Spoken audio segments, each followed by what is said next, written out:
মানবিক কাজে এগিয়ে আসা জুয়েল ভাই এবং ওমর অন ফায়ার, আপনাদের উদ্দেশ্যে আমি একটা কথা বলি, অন্যদেরকে নিয়ে রোস্ট করা কিন্তু কোনো ব্যাপার না, ইজিলি একটা কাজ।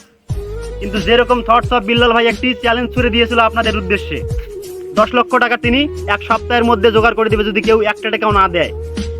তো কই আপনাদের এত ফ্যান ফলোয়ার্স এগিয়ে আসতে দেখলাম না ভাই।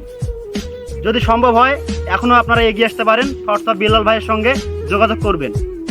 আর মানবিক কাজে এগিয়ে আসতে না পারলে আপনারা কিসের মানবতার ফেরিওয়ালা। তবে থটস অফ বিল্লাল ভাই তিনি বই বিক্রি করেছিল, ঠিক আছে, 1000 টাকা নিয়েছিল, আমি সেটাতেও দ্বিমত ছিলাম। তবে তিনি 1000 টাকা নিক আর 1500 টাকা নিক, তিনি কিন্তু মানবতার একটি কাজ করতেছে, সেই দিক থেকে একটু ভাবনা চিন্তা করে দেখবেন। আর আপনারা যদি এগিয়ে আসতে চান অবশ্যই এগিয়ে আসবেন, আমার একটা অনুরোধ। আর আপনাদের উদ্দেশ্যে একটি কথা বলি আরও, হয়তোবা আমাদের দিনাজপুর জেলার ভাইরাল সাইমন সে এখন অনেক ছোট, বড় হলে অবশ্যই এগিয়ে আসবেন।